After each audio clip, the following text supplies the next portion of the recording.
we were speaking about trials and troubles in our lives. तो हम बात कर रहे थे हमारी परीक्षाओं के बारे में, हमारे दुखों के बारे में जो हमारे जीवन के अंदर आते हैं। In James it says, you should be very happy, consider it all joy when you fall in different, various types of trials.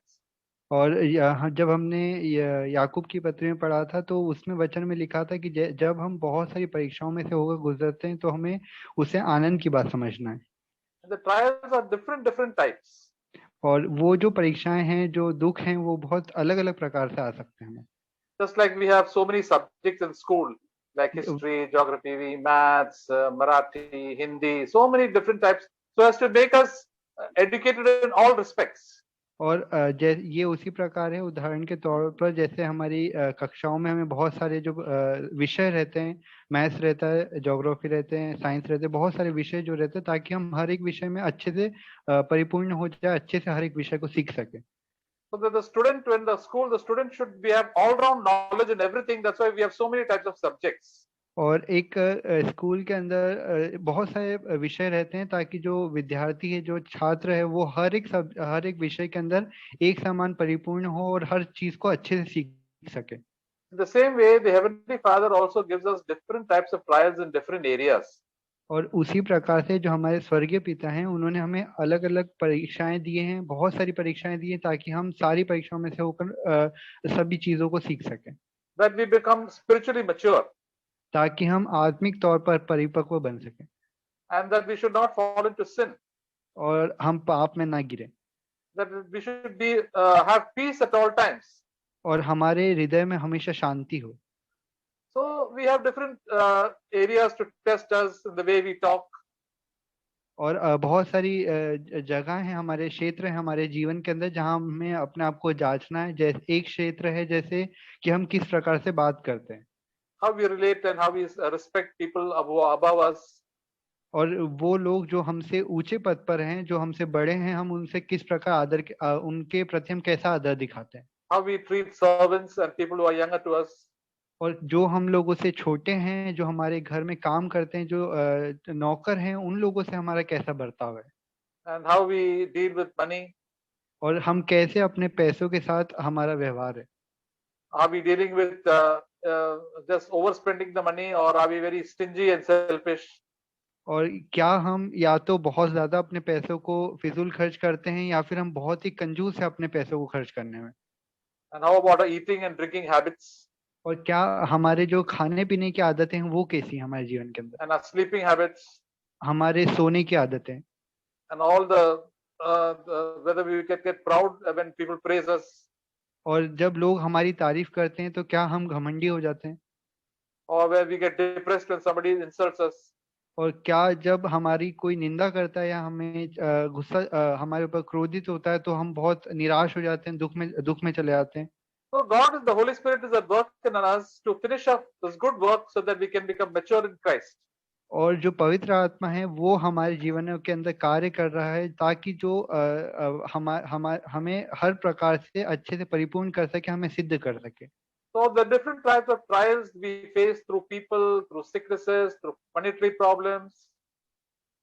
और जब हम बहुत सारी परीक्षाओं से होकर गुजरते हैं, या तो हम कोई बीमार होता है या आर्थिक तंगी होती है या फिर और भी दूसरी प्रकार की परीक्षा हमारे जीवन में आती है। Sometimes through accidents. और कई बार अगर दुर्घटना हो जाती है हमारे साथ, Sometimes there are delays. कई बार हमारी कुछ कामों में देरी हो जाती है। There are so many things sometimes we cannot understand. और कई बार हमारे जीवन के अंदर बहुत सारी चीजें होती है जिनसे हम समझ नहीं पाते। But we have to be at rest in the Lord. Say, Lord, you are in control of my life. I'm not going to struggle. I want to do what you want me to do. और हमें उस समय अपने हृदय के अंदर शांति रखनी है, हमें शांत रहना है और हमें प्रभु से बोलना है कि प्रभु, आपका मेरे जीवन की सारी परिस्थितियों पर नियंत्रण है। मैं आप पर विश्वास करता हूँ कि आप सब कुछ अच्छे के लिए करेंगे। And these trials, when these trials come in our life, we can see all the wrong things that are there in life, the sin that is there. So when we see our sin, all the hidden sin in our life, we can repent. और जब हमारे जीवन में ऐसी बहुत सारी परीक्षाएं आती है, तब हमें हमारे जो गुप्त पाप हैं, जो हमारे छिपे हुए बहुत सारे पाप है, वो दिखाई देते हैं और हम फिर उन पापों के लिए पश्चाताप कर सकते हैं। In our daily situations of life, when we go after the meeting, when we deal with our people at home, and how we talk, and when we travel and go to the office, all these situations brings us to a lot of different types of problems and trials. और जब ये सभा खत्म होने के बाद जब हम अपने घर में रहते हैं तो हम किस प्रकार अपने घर वालों से बात करते हैं, जब हम कहीं ऑफिस जाते हैं तो हम रास्ते में बहुत सारे लोगों से मिलते हैं, बहुत सारी परीक्षाएं हमारे जीवन के अंदर आती है, तो उन परीक्षाओं में हमारा कैसा व्यवहार रहता है। In all these situations, the Holy Spirit tells us to behave as Jesus behaved. और इन सारी परिस्थितियों में पवित्र आत्मा हमें प्रोत्साहित करता है कि हम उसी प्रकार से व्यवहार करें जैसे यीशु मसीह ने व्यवहार किया था। And many times we are not alert, and because of that, we behave in the wrong way, in a very carnal and human way. और कई बार हम जब चौकन्ने नहीं होते, जब हमें पता नहीं होता है, तो हम बहुत सारी परिस्थितियों में बहुत ही गंदे मनुष्य की तरह, बहुत खराब लोगों की तरह हमारा बर्ताव करते हैं। The Holy Spirit will convict us. This is the wrong thing that you have done. Please change it, and next time repent from it and try to humble yourself. और जब हम किसी चीज को गलत कर देते हैं तो उसके लिए हम कायल होते हैं, पवित्र आत्मा हमें बोलते हैं कि ये तुमने सही नहीं किया, और हमें उन चीजों के लिए पश्चाताप करके अगली बार उन चीजों को सुधारना है। So we saw last time in Isaiah 57. हमने यशायाह की किताब उसका 57वां अध्याय देखा था पिछली बार।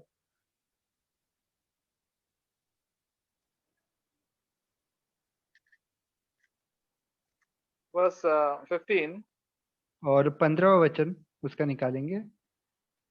says, "For thus says the high and the exalted one who lives forever, whose name is holy. I dwell on a high and a holy place, and also with those of a contrite and a lowly spirit, in order to revive the spirit of the lowly and to revive the heart of the contrite." क्योंकि जो महान और उत्तम और सदैव स्थिर रहता और जिसका नाम पवित्र है, वह यह कहता है, मैं ऊंचे पर और पवित्र स्थान में निवास करता हूँ और उसके संग भी रहता हूँ जो खेदित और नम्र हैं, कि नम्र लोगों के हृदय और खेदित लोगों के मन को हर्षित करूं। So the Lord lives living in a holy place. और वचन के अनुसार परमेश्वर पवित्र जगह पर रहते हैं। And he also wants to make us holy. और इसीलिए वो चाहते हैं परमेश्वर कि हम भी पवित्र बने। That is the main purpose of our life in this world. और यही एकमात्र उद्देश्य है जिसके लिए हम इस संसार के अंदर हैं। The main purpose of this life in our world is not to get a comfortable life or to get married and to children and to get a good job. और हमारे इस संसार के अंदर जीने का ये कारण नहीं है कि हम शादी कर लें, हमारे बच्चे हो जाएं और अच्छी हमें नौकरी मिल जाए और बहुत ही एक अच्छा आरामदायक जीवन हम इस संसार के अंदर जिए। Or to get a good ministry, be an elder in the church. और ये भी नहीं है कि हमें बहुत अच्छी सेवकाई मिल जाए या हम कलीसिया के अंदर एक प्राचीन बने। And or to travel here and there and preach here and there. और ये भी नहीं कि हम इधर उधर घूमें फिरें, इधर उधर जाएं और जगह जगह हम प्रचार करें। Or to do healing and miracles and get a great name for ourselves. और ये भी नहीं कि हम लोगों को चंगा करें और अपने नाम का जगह जगह अपने नाम की प्रसन्नता चाहें। God is holy, that's why he wants us also to be holy. और परमेश्वर पवित्र है, इसलिए वो चाहते हैं कि हम भी पवित्र बने। Holiness is basic. और जो पवित्रता है वो मूल है। Because if we don't have holiness, we will never see God, we'll never go to heaven. और अगर हमारे जीवन में पवित्रता नहीं होगी तो ना कभी हम परमेश्वर को देख पाएंगे और ना ही हम स्वर्ग जा पाएंगे। Holiness means to be separate and not to be free from sin. और पवित्रता का अर्थ ये है कि पाप से अलग हो जाना, इस संसार से अलग हो जाना। So that is why when the trials come, we see all the wrong things in our own life.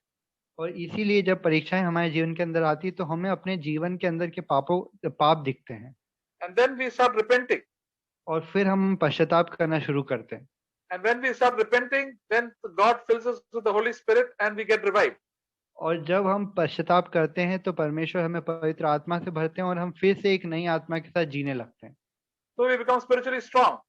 और इसी तरह हम आत्मिक तौर पर मजबूत बनते हैं। We become alert. और हम चौकन्ने भी रहते हैं। And that we will not sin again. और ताकि हम अगली बार उन पापों को ना करें। So then we can strengthen others also. और ताकि हम दूसरे लोगों को भी प्रोत्साहित कर सके, मजबूत कर सके। So it is only these trials that show us the true nature of our own life. और ये जो परीक्षाएं हमारे जीवन के आती है, सिर्फ यही एकमात्र रास्ता है जिससे हमें अपने खुद के पाप दिखते हैं, and then we can repent. और फिर हम पश्चाताप करें उन चीजों के लिए। And this trials come to all believers. और ये जो परीक्षाएं ये हर एक विश्वासी के जीवन के अंदर आती है। It says in Hebrews chapter 12, और इब्रानियों की किताब उसके 12वें अध्याय निकालेंगे,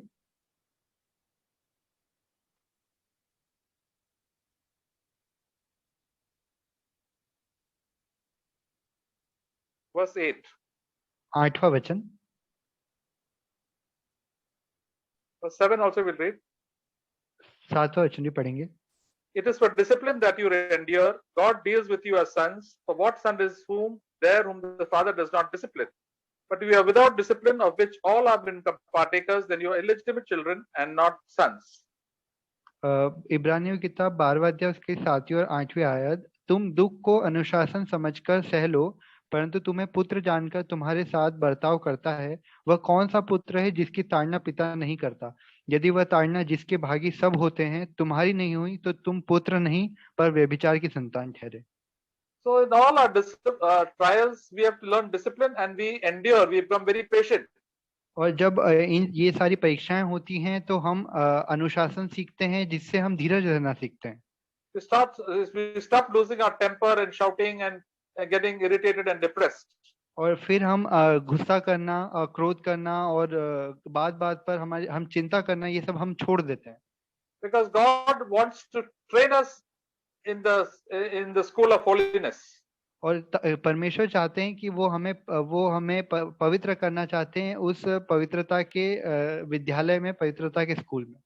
And we are his children. That's why God doesn't leave us just like that, but always trains us. और हम परमेश्वर की संतान हैं, इसलिए प्रभु नहीं चाहते कि हमें वो ऐसे ही छोड़ दे। So it says verse 8, all of us have been partakers of discipline. और यहाँ 8वें वचन में लिखा है कि हम सब उस ताड़ना के भागी होते हैं। All the children of God, God disciplines.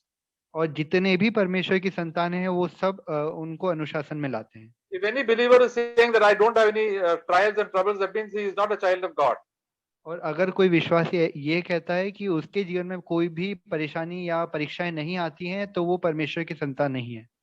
So all of our troubles, but then how we deal with the troubles? Are we grumbling against God and say, please Lord, take away all these troubles? I don't want all these troubles. और अगर हमारे जीवन में परीक्षाएं आती हैं तो क्या हम कुड़कुड़ाना चाहिए परमेश्वर के विरोध की, प्रभु इन सारी परीक्षाओं को मेरे जीवन से दूर कर दीजिए? We don't like troubles. हमें किसी को भी परीक्षाएं पसंद नहीं है। But we say, look, God has sent it, therefore I'll endure and ask God for help to overcome and not sin. और हमें ये कहना चाहिए कि ये परमेश्वर ने इन परीक्षाओं को भेजा है, तो मैं इनमें साहस धरूंगा, प्रभु के द्वारा मैं इन पर जय पाऊंगा। We cannot control the situations around us. हम अपने आसपास की जो परिस्थितियां उन पर नियंत्रण नहीं कर सकते। We cannot control the type of people around us. परमेश्वर हैं जो हमारे आसपास के लोगों को नियंत्रण में रखते हैं। But we have to ask God, Lord, how should I behave in this situation?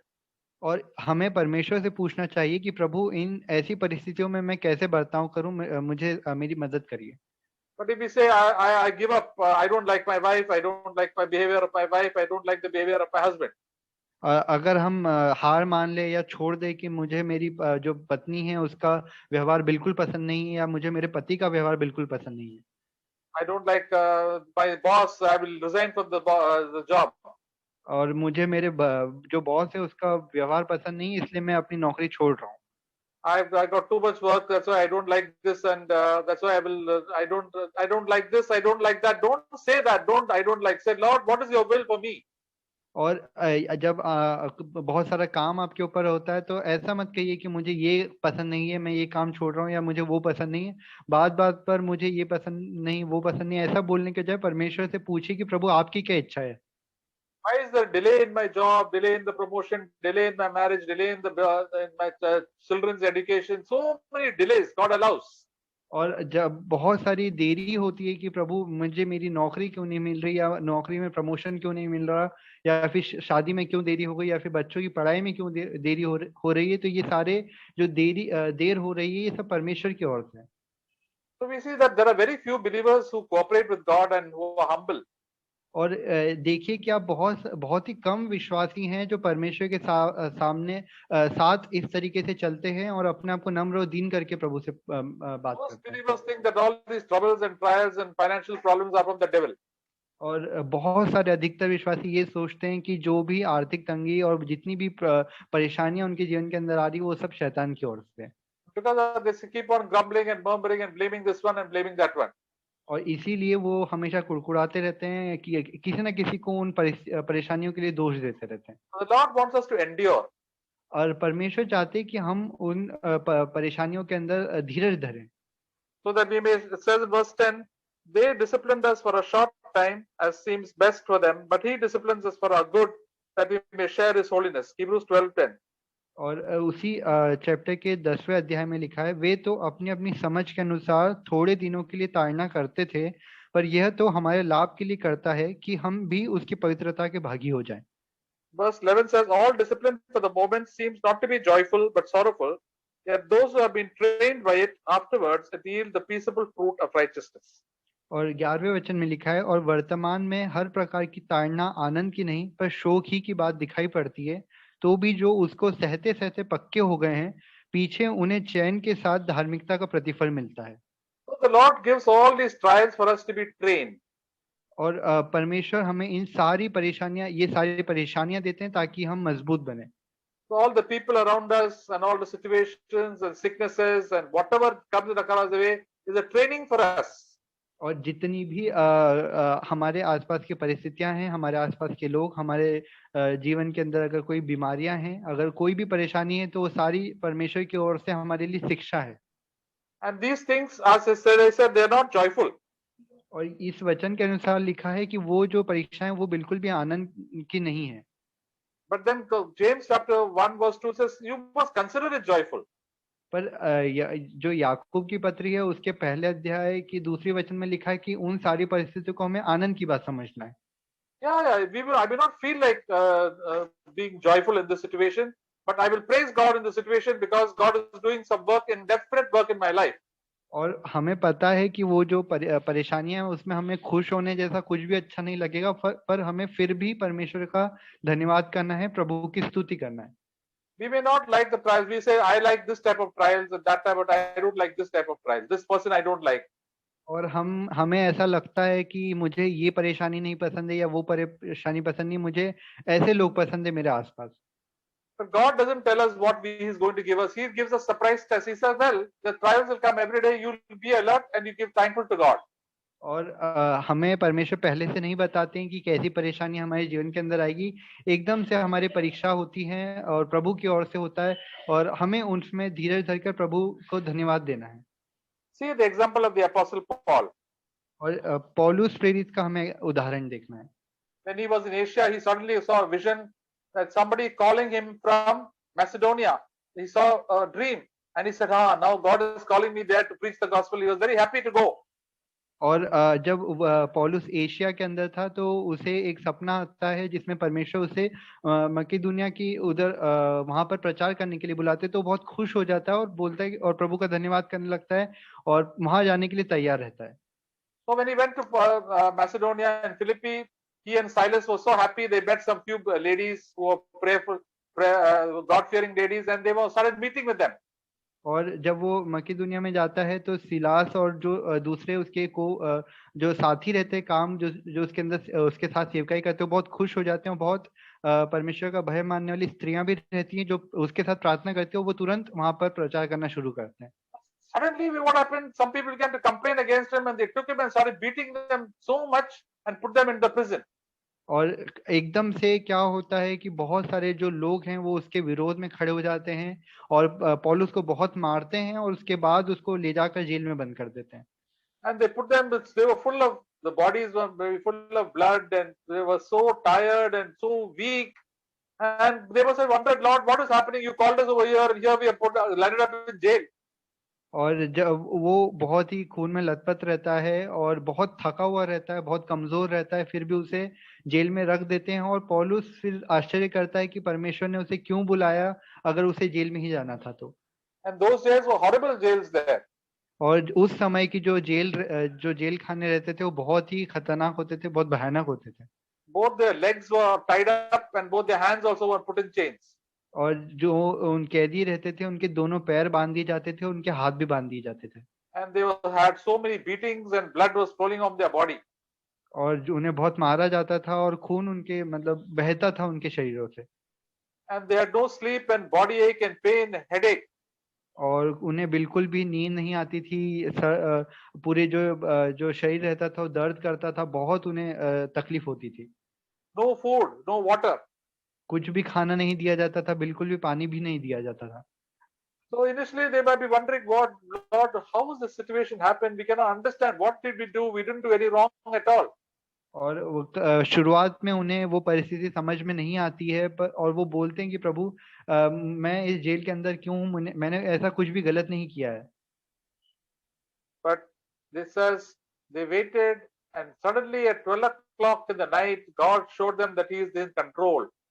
और जब वो धीरज धरता है और 12 बजे के आसपास रात को परमेश्वर से दर्शन देते हैं कि सारी जो परिस्थितियां हैं वो परमेश्वर के नियंत्रण में है।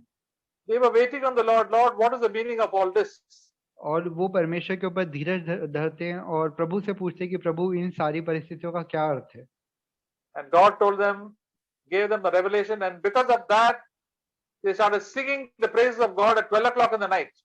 और जब 12 बजे के आसपास रात को जब परमेश्वर ने दर्शन देते हैं तो बहुत खुश हो जाते हैं और प्रभु का धन्यवाद करने लगते हैं, स्तुति करने लगते हैं। And all the prisoners also were listening. They also got up from their sleep and listening to all the songs that they were singing at 12 o'clock in the night. और जो दूसरे कैदी रहते हैं वो भी खड़े हो जाते हैं और सुनते हैं कि वो लोग कैसे गाने गाने लग रहे हैं।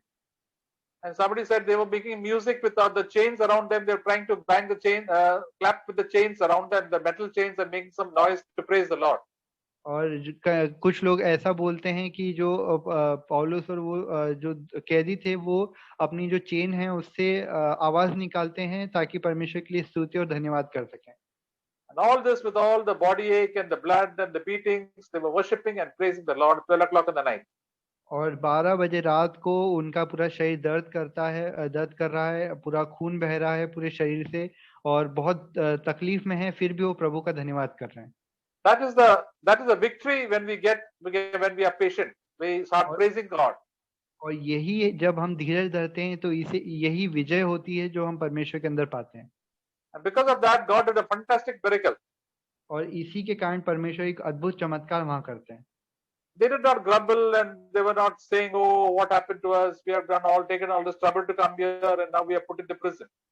और वो कुड़कुड़ाते नहीं है कि ये क्या तकलीफें हमारे जीवन के अंदर आ गई हैं, हम क्यों यहाँ पर जेल के अंदर बंद हैं। They knew that God works everything for good. उन्हें पता था कि परमेश्वर हर एक चीज में उनके लिए अच्छा ही करेंगे, Because they were the children of God. क्योंकि वो परमेश्वर की संतान है। And then we know the whole story that there was a big earthquake that happened and the jail broke it up and then they were released and then the jailer and his family got converted. और हम उस कहानी को जानते हैं जो प्रेरितों के काम में लिखी है कि कैसे वहां पर भूकंप आ जाता है और वो जो दीवारें हैं वो गिर जाती हैं, पौलुस वहां से छूट जाता है और जो वहां का उस जेल का जो प्रधान रहता है वो और उसका पूरा परिवार बचा लिया जाता है। And then they took them and washed their wounds and then they had baptized them and what a wonderful ending what was there. और उन्हें फिर वहां से बाहर निकालते हैं, पौलुस और उनकी फिर देखभाल करके उनके जो घाव रहते हैं उनके ऊपर पट्टी बांधते हैं और जो प्रधान रहता है, जेलर जो रहता है, उसके पूरे परिवार को पौलुस बपतिस्मा भी वहीं देता है। The same thing when we praise God in these trials and problems in life, we see the hand of God, we find that God does a wonderful miracle in our life. और यही है जब हम अपने जीवन की बहुत सारी परिस्थितियों में परमेश्वर का धन्यवाद, प्रभु की स्तुति करते हैं तो प्रभु अद्भुत चमत्कार हमारे जीवनों के अंदर करते हैं। So we are, instead of many times in the past we must have grumbled and grumbled against our boss, grumbled against the husband and wife, or children, or who are the other people around us. No, we don't say, we praise God in that situation. और पहले हमने बहुत सारी परिस्थितियों में बहुत कुड़कुड़ाया, बहुत हमने चिंता करी हमारे परिवारों के लिए। हमारी पत्नी के व्यवहार के कारण हम दुखी थे, या हमारे जो बॉस था उसके कारण हम परेशान थे। तो अब हमें ऐसा नहीं करना है, हमें प्रभु का धन्यवाद करना है, प्रभु की स्तुति करना है। Then there was a then only there will be a revival, और तभी एक बेदारी हमारे जीवन के अंदर आ सकेगी। and there will be a revival in our lives and the revival in other people's lives also. और ऐसे ही करके हमारे जीवन में बेदारी आएगी, और जो दूसरे लोग हैं उनके जीवन में भी बेदारी आएगी। Sometimes we wonder why we have to go through all these sicknesses. कई बार हम बहुत आश्चर्यचकित होते हैं कि ऐसी इन सारी बीमारियों से हम क्यों निकल रहे हैं। Why is my job situation not good? क्यों मेरी जो नौकरी है वो इतनी अच्छी नहीं है। Why are my family members harassing me? क्यों मेरे जो परिवार वाले हैं वो मुझे बहुत प्रताड़ित कर रहे हैं। And why is all these why is I have got monetary problems? और क्यों मेरे जीवन के अंदर आर्थिक तंगी है। And what about the accidents? और बहुत सारी जो दुर्घटनाएं हो जाती हैं If you उसके are a लिए। child of God, God works everything for good. अगर आप परमेश्वर की संतान हैं तो हर एक चीज के लिए, हर एक परिस्थिति में को परमेश्वर आपके अच्छे के लिए इस्तेमाल करेंगे। When you see the Apostle Paul's life, when he was arrested and he was taken to Rome. His whole ship only got broken down in the big storm, and they had to jump into the sea and swim. और हमें वो कहानी पता है, जब पौलुस को रोमी के जो सोल्जर्स थे, जब वो समुद्र से लेकर जा रहे थे, तो जो जहाज है वो पूरा टूट जाता है और पौलुस को समुद्र के अंदर कूदना पड़ता है। If we hear the situations that were happening, we say, Lord, I don't want to go and get into a big sea and get thrown into the sea, and the ship is breaking up, and we all have to jump in the water. It was a terrible situation. और जब हम वो ऐसा सुनते हैं तो हम ऐसे ही सोचते होंगे कि प्रभु, मैं तो ऐसी परिस्थितियों में से नहीं होकर जाना चाहता जिसमें मुझे जहाज पे से कूदना पड़े और ऐसे जहाज टूट जाए। But the Apostle Paul loved the Lord very much. He knew that something good is going to come. और प्रेरित पौलुस जो थे वो परमेश्वर से बहुत प्रेम करते थे। उन्हें पता था कि कुछ ना कुछ बहुत बेहतर इस परिस्थिति में से होकर आएगा। So when they all landed up on the island of Malta, they were trying to, it was very cold and raining, so they were trying to gather sticks, and then one snake came and came on the Apostle Paul's hand. और जब वो माल्टा जो द्वीप रहता है उसके वहां पर जब वो पहुंचते हैं तो बहुत ठंड पड़ती है, वहां पर बहुत बारिश होती है, इसलिए सभी जो कैदी रहते हैं वो लकड़ी इकट्ठा करने जाते हैं, और एक सांप निकलकर लकड़ियों में से पौलुस को काट लेता है। And most of the people in the ship were all prisoners. So the people thought that this person was definitely a very evil man. That's why the snake is biting him, in spite, even though he was saved from the storm and the shipwreck. और जो जितने दूसरे जो कैदी रहते हैं और जो द्वीप के जो जितने लोग रहते हैं, उन्हें लगता है कि ये बहुत ही कोई दुष्ट व्यक्ति है जो समुद्र में से तो बच गया, पर परमेश्वर ने इसको सांप के द्वारा काट कर इसको मरवाना चाहता है। But when they saw that nothing was happening to him, they said definitely he's like a god. और जब सांप काटने के बाद उसको कुछ भी नहीं होता है तो सभी लोग बोलने लगते हैं कि ये भगवान का रूप है। And then he started doing lot of miracles in that small island where nobody had told the gospel at all. और जब उस माल्टा द्वीप पे जब किसी ने भी सुसमाचार प्रचार नहीं किया तो पौलुस वहां पर बहुत सारे लोगों को चंगा करता है। And then even the headman, they also accepted Christ, the person who was the ruler of that island. और जो वो द्वीप का जो प्रधान रहता है वो भी अपने परिवार के साथ परमेश्वर यीशु मसीह को ग्रहण कर लेता है। We can read that in Acts chapter 28. आप उस कहानी को प्रेरितों के काम उसके 28वें अध्याय में पढ़ सकते हैं। So we see God's ways are beyond our ways. और हम देखते हैं कि जो परमेश्वर की जो योजनाएं हैं वो हमारी योजनाओं से कहीं परे है। But if we grumble and murmur, then nothing can be done in our life. और अगर हम कुड़कुड़ाते रहेंगे, हमेशा शिकायत करते रहेंगे, तो हमारे जीवन के अंदर कुछ भी नहीं होगा।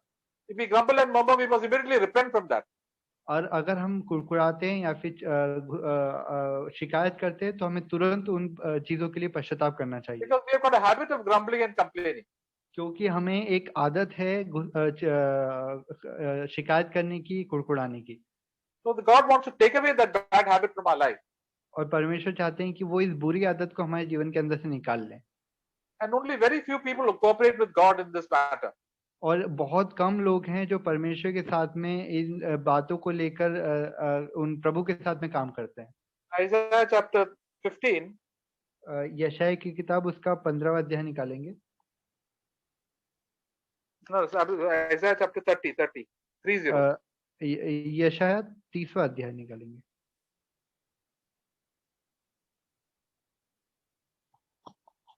Verse 15. 15वां वचन। But thus says the Lord, the Holy One of Israel, has said, in repentance and rest you will be saved, in quietness and trust is your strength. But you are not willing. और प्रभु यहोवा Israel का पवित्र यह कहता है, लौट आने और शांत रहने में तुम्हारा उद्धार है, शांत रहते और भरोसा रखने में तुम्हारी वीरता है, परंतु तुमने ऐसा नहीं किया। God says you must repent and be quiet and trust in God. और परमेश्वर ने कहता है कि आपको पश्चाताप करना है, शांत रहना है और प्रभु पर विश्वास रखना है। And then you will gain strength from God. और फिर ही आप परमेश्वर से बल पाएंगे। But if you keep on grumbling and complaining, you will not get any strength for God. और अगर आप हमेशा शिकायत करते रहेंगे, कुड़कुड़ाते रहेंगे, तो परमेश्वर की सामर्थ आपको नहीं मिलेगी। Then God, the Holy Spirit, God will not fill you with the Holy Spirit. और परमेश्वर आपको पवित्र आत्मा से भी नहीं भरेंगे। So that is what God promised. और ये नहीं है जो परमेश्वर ने हमसे वायदा किया है। And that's but he said the last phrase says, but you are not willing. पर इस वचन के आखिरी पद में लिखा था कि तुम लोग ऐसा नहीं चाहते। Sometimes we are not willing. कई बार हम लोगों को ये सही नहीं लगता है। I don't like this. हम कहते हैं कि मुझे ये पसंद नहीं है, I don't like this person. मुझे ये व्यक्ति पसंद नहीं है, I don't like this job. मुझे ये नौकरी नहीं पसंद है, I don't like this church. मुझे ये कलीसिया नहीं पसंद है। So many things we don't like. बहुत सारी चीजें हैं जो हमें नहीं पसंद है, So I will not submit. पर हम अधीनता में नहीं रहेंगे। I will not be quiet. मैं चुप नहीं रहूंगा। And because of that, there is no strength for us. और ऐसा करने के कारण ही हमें परमेश्वर की सामर्थ नहीं मिलती है। And verse 16 says, and you said, no, we will flee on horses, therefore you shall flee. And we will ride on swift horses, therefore those who pursue you shall be swift. और 16वें वचन में लिखा है, तुमने कहा नहीं, हम तो घोड़ों पर चढ़कर भागेंगे, इसलिए तुम भागोगे। और यह भी कहा, हम तेज सवारी पर चलेंगे, इसलिए तुम्हारा पीछा करने वाले उससे भी तेज होंगे। See, when we make our own plans besides God's plan, no, then we suffer because of that. और कहीं हम अपने परमेश्वर की योजनाओं को छोड़कर खुद की योजनाएं बनाते हैं और इसी कारण हम दुख भी उठाते हैं। We don't like God's will. That's why we say, no, I don't like this. I will do this. God said, see, people will harass you. The devil will harass you because of that. और जब हम परमेश्वर की इच्छा नहीं करके खुद की इच्छा पूरी करते हैं, तो परमेश्वर कहते हैं कि तुमको लोग सताएंगे, तुम्हें शैतान भी परेशान करेगा। And then it says in verse 17, those who do not obey God, 1,000 shall flee at the threat of one man, and you shall flee at the threat of 5, until you are left as a flag on a mountain top and as a signal on a hill. और 17वें वचन में लिखा है, एक ही की धमकी से 1000 भागेंगे और 5 की धमकी से तुम ऐसा भागोगे कि अंत में तुम पहाड़ की चोटी के डंडे या टीले के ऊपर की ध्वजा के समान रह जाओगे, जो चिन्ह के लिए गाड़े जाते हैं। Instead of trusting in God, we destroy our spiritual lives, and we find that we are harassed by the devil and we are very depressed and sad. और परमेश्वर के ऊपर विश्वास न रख के हम अपने जो आत्मिक जीवन है उसको नाश कर लेते हैं, शैतान और लोग हमें फिर सताने लगते हैं। But God is so good to us. पर परमेश्वर हमारे विषय में बहुत भला है। He comes, he doesn't leave us like that, even though we are depressed and failed him. और अगर हम हार भी गए हैं, हम बहुत निराश हैं हमारे जीवन के अंदर, फिर भी परमेश्वर हमें नहीं छोड़ते हैं। Even though we are very stubborn and do our own will. और भले ही हम बहुत ढीठ हों और खुद की इच्छा को पूरी करते हों। That's why verse 18 it says, therefore the Lord longs to be gracious to you, and therefore he waits on high to have compassion on you. For the Lord is a God of justice. How blessed is those who long for him. और 18वें वचन में लिखा है, तो भी यहोवा इसलिए विलंब करता है कि तुम पर अनुग्रह करे, और इसलिए उठेगा कि तुम पर दया करे, क्योंकि यहोवा न्यायी परमेश्वर है। क्या ही धन्य है वे जो उस पर आशा लगाए रखते हैं। Even though we have forsaken God, we are disobedient to God in so many ways, God again He takes the initiative to call us back and to encourage us. और भले ही हमने परमेश्वर को छोड़ दिया हो, हम परमेश्वर के लिए के विषय में अनाज्ञाकारी हो, हमने प्रभु की बात को नहीं माना हो, फिर भी परमेश्वर हैं जो पहले अब कदम उठाते हैं, कदम बढ़ाते हैं, हमें बुलाते हैं और हमें प्रोत्साहित करते हैं, हमें पश्चाताप करने के लिए प्रोत्साहित करते हैं। He tells, turn back and come back to me and come and have fellowship with me and long for me. Then I will bless you and you'll be so full of happiness. You'll be full of joy and peace and love in your heart. और जब परमेश्वर बुलाते हैं और हमें बोलते हैं कि तुम मुड़कर मेरे पास आओ, पश्चाताप करो, तो मेरी जो आनंद है, जो प्रेम है, जो शांति, वो तुम्हारे अंदर रहेगी। और हम अगर ऐसा करेंगे तो प्रभु का आनंद, प्रेम, शांति हमारे जीवन के अंदर आएगी। And then it says verse 21. और 21वें वचन को हम पढ़ेंगे। And your ears will hear a word behind you saying, this is the way, walk in it, whenever you turn to the right or to the left. And you will defile, verse 22, when you will defile your graven images overlaid with silver and your molten images plated with gold, and you will scatter them as an impure thing and say to them, be gone.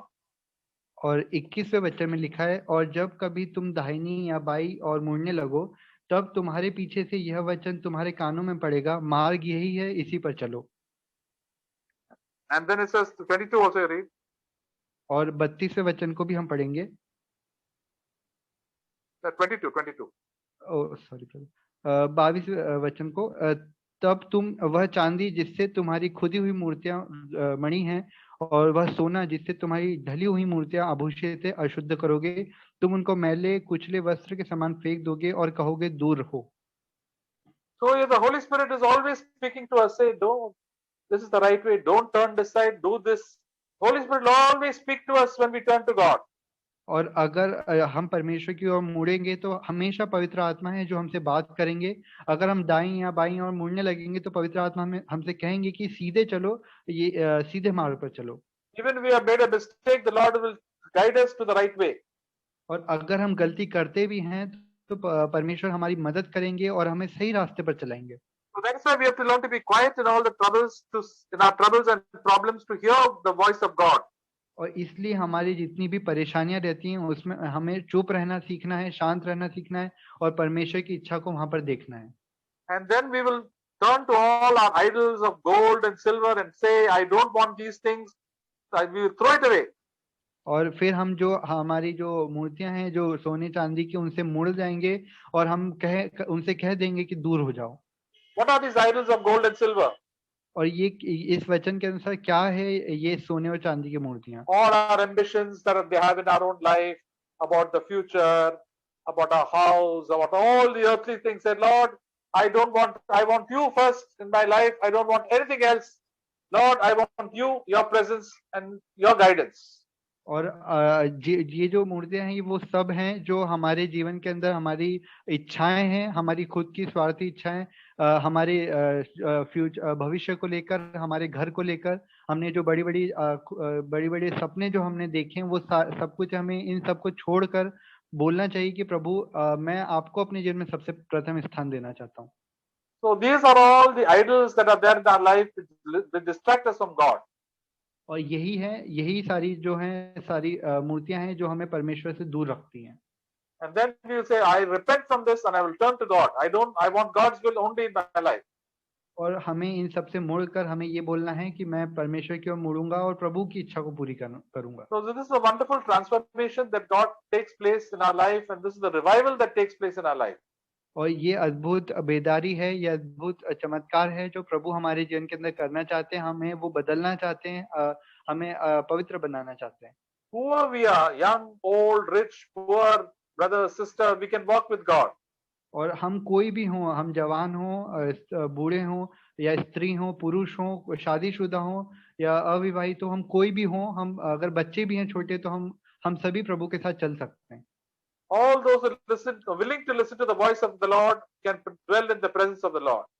और वो सभी जो परमेश्वर की आवाज को सुनना चाहते हैं, परमेश्वर की इच्छा को पूरी करना चाहते हैं, वो परमेश्वर के आत्मा के अंदर वास करेंगे। It doesn't matter whether you have sinned, it's whether you're willing to change. और अगर ये मायने नहीं रखता है कि आपने कितने पाप किए या फिर आप पाप करते हैं, पर आपके अंदर बदलने की इच्छा होनी चाहिए। Whether you have sinned 1,000 times, 10,000 times, doesn't matter. अगर आपने 100,000 बार भी पाप किए हैं तो ये भी मायने नहीं रखता है। But it must be like a tennis ball, when it's thrown down, it bounces back. और आपको उस टेनिस की बॉल के समान बनना है कि जब उसे मारा जाता है जमीन की तरफ, तो उछल के फिर से उछलता है वो आसमान की ओर। When we fall, we must immediately get up. और जब हम कभी गिरते हैं तो हमें तुरंत उठना है। We must not remain in our sin, but come close to God. और हमें अपने पापों के अंदर नहीं जीना है, पर हमें उन पापों को छोड़कर परमेश्वर के पास आना है। And then we will experience the blessing of God in our life. और फिर हम परमेश्वर की जो आशीष है उसको अपने जीवन के अंदर महसूस कर सकेंगे। See, brothers and sisters, all of us are facing lot of problems every day, troubles and problems. देखिए भाई बहनों, हम सभी अपने जीवन के अंदर हर एक कोई बहुत सारी परेशानियों का सामना कर रहा है। Many times we fall, कई बार हम गिर भी जाते हैं, but the Lord is always telling us, don't give up, come close to the Lord. और हमेशा पवित्र आत्मा हमसे कहते हैं, प्रभु हमसे कहते हैं कि गिरो मत, उठो और मेरे पास आओ। Don't give up the fight. हार मत मानो अपने लड़ाई से। When there is a fight, you will get hurt. और जब कभी आप की लड़ाई होगी तो आपको चोट भी आएगी, But you must not give up, to continue the fight. पर आप हार नहीं मानेंगे, आप उस लड़ाई को जारी रखेंगे, Ultimately, we will win. और आखिरकार हम ही जीतेंगे। We learn so many things through the trials of life, so that we must not give up. और हमें अपने जो जीवन की सारी परेशानियां उनसे बहुत कुछ सीखना है और हमें हार नहीं माननी है। So Jesus said, we have to watch and pray that we will not fall into sin. और यीशु मसीह ने हमसे कहा था कि हमें चौकस रहना है, हमें प्रार्थना करना है ताकि हम परीक्षा में न गिरे, पाप में न गिरे। Many of us, we like to relax and think about the worldly things so much, and because of that we fall quickly into sin. और हम में से कई हैं जो बहुत ही आरामदायक जीवन जीते हैं, बहुत सारी सांसारिक बातों को के बारे में सोचते थे, इसलिए बहुत आसानी से पाप के अंदर गिर जाते हैं। So one brother Tozer said, this world is not a picnic for us. और A.W. टोजर जो हैं परमेश्वर सेवक, उन्होंने कहा था कि ये जो संसार है हमारे लिए पिकनिक नहीं है। This world is a battleground till the last day of our life. और ये जो संसार है ये एक युद्ध का मैदान है हमारे जीवन के अंतिम दिन तक। If we are not careful, if we are not alert, the devil will attack us. और अगर हम चौकन्ने नहीं रहेंगे, हम प्रार्थना नहीं करेंगे, तो शैतान हमारे ऊपर हमला करेगा। So when we are alert and pray to God, we'll get spiritual strength and we'll be able to attack the devil and defeat him. और अगर हम प्रार्थना करेंगे और चौकस रहेंगे तो हम शैतान का सामना करेंगे और परमेश्वर की सामर्थ्य से उसको हरा भी देंगे। Not only in our lives, but also the lives of our family members and in the other people in the church. और सिर्फ हमारे जीवन के अंदर नहीं, पर हमारे परिवार के लोगों के जीवन के अंदर और हमारी कलीसिया के लोगों के अंदर, And also for our country. और हमारे देश के लिए भी। That is why, brothers and sisters, we must never give up. और इसीलिए भाइयों बहनों, हमें कभी भी हार नहीं माननी है। We think that, suppose we give up, doesn't matter, I will not want to fight anymore. और हमें ऐसा लगता है कि भले ही इससे कोई फर्क नहीं पड़ेगा कि अगर मैं हार में मान लूं तो मुझे ये लड़ाई नहीं लड़नी है। But then we'll get discouraged and fall into sin after sin. और अगर इसके कारण होगा कि हम बहुत निराश हो जाएंगे और हम फिर पाप के ऊपर बहुत सारे पापों के अंदर गिरते जाएंगे। And what shall we say to Jesus when we meet him on the final day?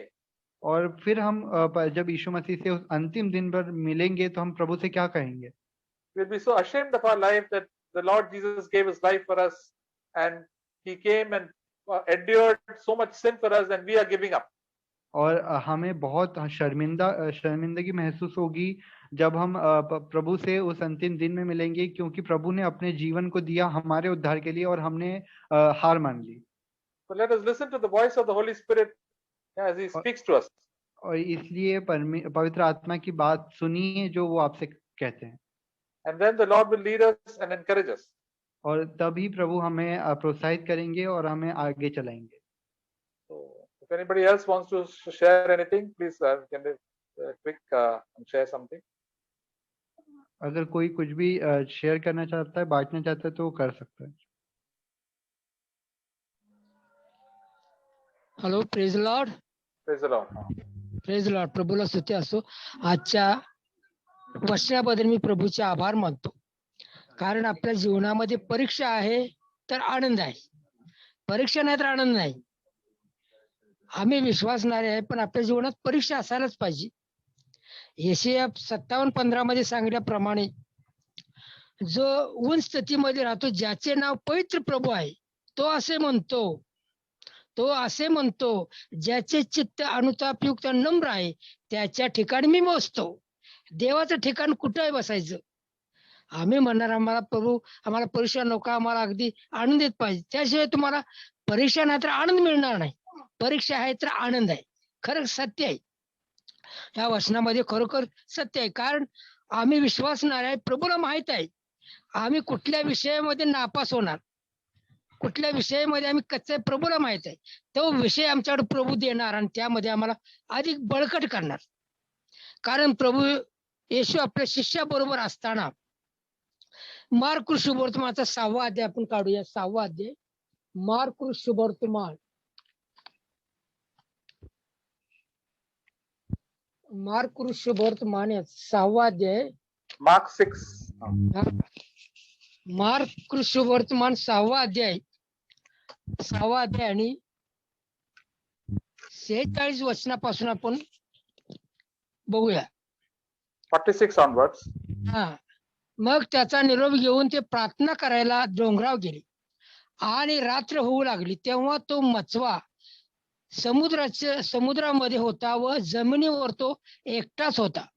मग त्याने त्यांना वल्ले मारता मारता थकलेले असे पाहिले, कारण वारा त्यांना तोंडावर होता. म्हणून तो रात्रीच्या 4थ्या प्रहराच्या सुमारास समुद्रावरून चालत त्यांच्याकडे आला आणि तो त्यांच्या जवळ पुढे जाणार होता.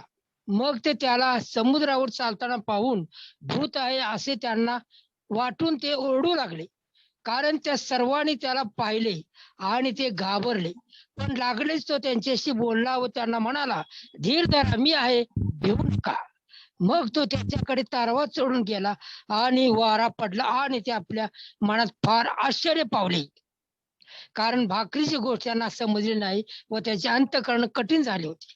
आज खरोखर प्रभू येशू आमच्या जवळ असता, परीक्षेमध्ये आमच्या जवळ असताना आम्हाला ही परीक्षा येते. आज शिष्य त्या स्थितीमध्ये होते, कारण त्या शिष्यांना प्रभूने परत उभे करण्याकरता प्रभूने ती परीक्षा घेतली. आज आम्हाला सुद्धा प्रभू सांगत आहे, धीर धर, परीक्षा येत आहे. त्या परीक्षेमध्ये आम्ही खरोखर घाबरून जातो. मागील गोष्टी आपल्या डोळ्यासमोर येतात. आज डॉक्टरने काय सांगितलं त्याची डोळ्यासमोर येतं, परंतु प्रभू काय, प्रभूला माहित आहे त्या गोष्टीमध्ये आनंद किती आहे. खरोखर मी प्रभूचे आभार मानतो. आज माझा मूल मीनाक्षी, संजयची पत्नी मीनाक्षी बद्दल डॉक्टरने फार काय काय सांगितलं, पण ज्या वेळेस सर्व गोष्टी रिपोर्ट बघितल्यानंतर आम्हाला आनंद झाला, कारण त्या परीक्षेमध्ये आम्ही उभे राहिलो. त्या परीक्षा आम्ही प्रभूसाठी उभे राहिलो. म्हणून परीक्षा असणं हा आनंद आहे. त्याचप्रमाणे अनेक वचन आहे. इफिसकारास पत्र 3रा अध्याय, Ephesians 3. 3रा अध्याय, इफिसकारास पत्र 3रा अध्याय, Ephesians 10. फिलिप्पिकारास पत्र 3रा अध्याय, सॉरी No, Philippians 3. फिलिप्पिकारास पत्र 3रा अध्याय आणि 12 पासून ते 14 पर्यंत. 12 to 14. मी 12 ते इतक्यात 14. 12 14 मी इतक्यात मिळवले किंवा इतक्यात मी पूर्ण झालो असे नाही, तर यासाठी मी पाठीस लागतो की ज्या करता ख्रिस्त येशूने मला कह्यात घेतले ते मी धरून घ्यावे. भावानो, मी अजून धरून घेतले आहे असे मी लेखीत नाही, तर एक गोष्ट मी करतो, ती ही की मागील गोष्टी विसरून पुढील गोष्टीकडे लक्ष ठेवतो. कारण ख्रिस्त येशू जे देवाचे वरील बोलावणे त्याचा पण जिंकण्यासाठी मी निश्चयाकडे धावतो.